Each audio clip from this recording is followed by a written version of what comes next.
طبعًا شايف الخدعة دي قد إيه هي مميزة وبتدّي شكل مختلف للفيديو، وتطبيقها سهل وبسيط جدًا، كل اللي عليك بس إنك تتابع الدرس لغاية النهاية، وهتعرف إزاي قدرت أعملها وتعمل كمان زيها بالضبط.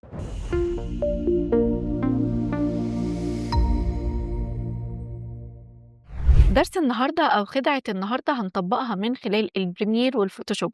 هتقول لي طب يا سارة أنا ما أعرفش أوي في الفوتوشوب أو مثلًا ما أعرفش أي حاجة في الفوتوشوب.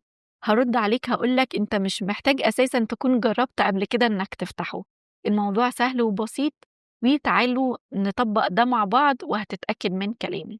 تعالوا نشوف هنعمل ده إزاي. كل اللي عليّا دلوقتي إن أنا هاجيب الفيديو هنا على الsequence بتاعي، وبعد كده خلّيني دي كلّها markers أنا كنت باطبّق عليها عادي نشيلها.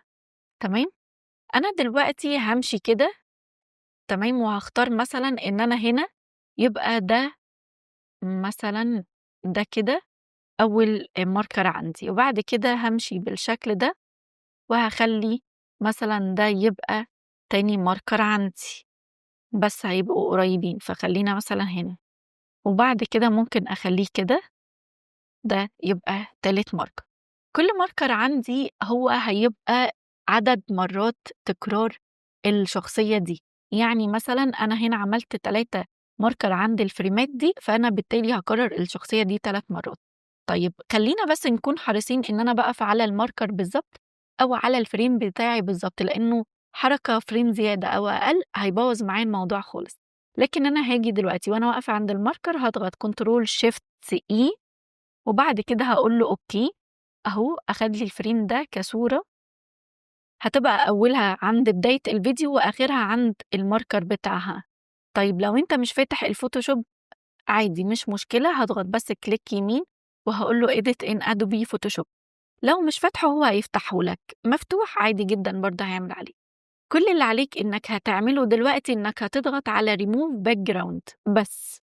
دي اللي أنت محتاج تعملها على الفوتوشوب. عملت remove background، بعد كده هارجع للبريمير هالاقي إن أهو ما فيش أي حاجة اتغيّرت. يعني أنا لمّا قفلت الفيديو بتاعي، الصورة نفسها نفس الbackground موجودة. طيب هاعمل إيه؟ هارجع على الفوتوشوب، ما انساش أضغط control S، بعد كده هالاقيه اتطبّق معايا. بصوا كده أهو، بصوا هاجي عند مثلًا الkey frame التاني برضه هكذا control shift E، وهاقول له أوكي، وهاجي هاسحب الصورة كده من أول الفيديو لغاية الmarker التاني بتاعي، وهاضغط كليك يمين وهاقول له edit in Photoshop، برضه remove background أهو، هاقول له control S علشان يتطبّق معايا على البريمير. بصوا كده النتيجة،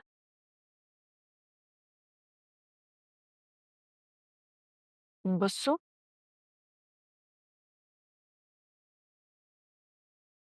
أهو. تمام.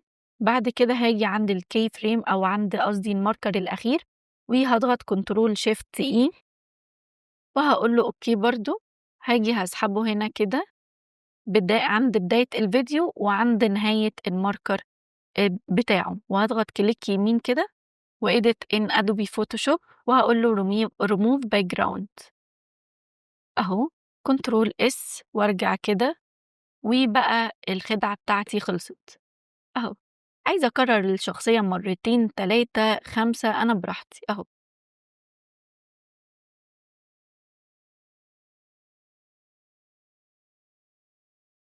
الخدعة يعني شكلها حلو أوي وشيك وفكرتها أبسط ما يكون. عندي مثلًا فيديو تاني أنا ممكن أطبّق عليه، عندي فيديو البنت دي. تمام.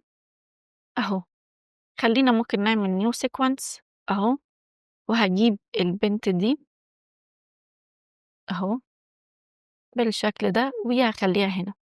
خلّيني أكبّر كده.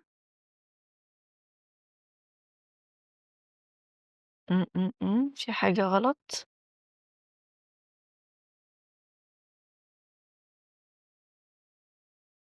خلّينا نجيب الفيديو نفسه.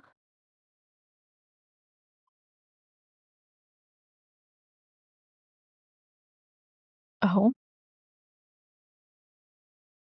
أو خلّينا نعمل الsequence بتاعنا زي ما كنا هنعمل، هاخده كده بالشكل ده ويخلّينا نكبّر.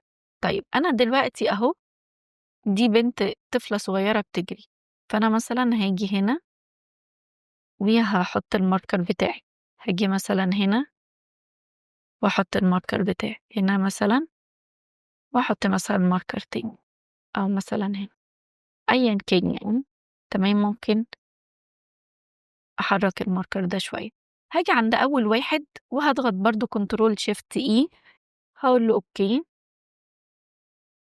اهم. أسحب الصورة بتاعتي هنا وهاضغط كليك يمين وedit in Adobe Photoshop وremove background، والدنيا بسيطة، هاضغط على control S في كل مرّة أهو، أهو. هاجي هنا عند الkey frame عند الmarker ده، هاضغط control shift E مرّة تانية وأوكي. هاسحبه بدايته في أول الفيديو ونهايته عند الmarker بتاعه أهو، خطوات هي. أنا بس باجرّب معاكم على كذا فيديو علشان تشوفوا جمال التركاية نفسها وقد إيه هي شيك أوي. بصوا كده، كان ممكن أقرّب البنت دي يعني الframe ده شوية لقدّام، تمام. مثلًا هنا control shift E وهاقول له أوكي، وهاخده كده لغاية هنا. بعد كده أهو هكذا remove control S أهو. ممكن أبعدهم شوية عن بعض علشان يبقى في مثلًا مسافة، بس عامةً التركاية نفسها أهي موجودة، تمام. ممكن أحرّك بقى أغيّر، أنا مش ملتزمة بإن أنا أعمل الخدع دي عند فريمات معيّنة، فأقدر بقى إن أنا أضبّط الأبعاد ما بين التكرار بتاع الشخصية وأضبّط زي ما أنا عايزة. وزي ما أنت شُفت واتأكدت من كلامي إنك مش محتاج أي خبرة على الفوتوشوب، كل اللي عليك remove background وخلّصنا. وبس كده، دي كانت فكرة درسنا النهارده، أتمنى تكون استفدت وتكون عجبتك.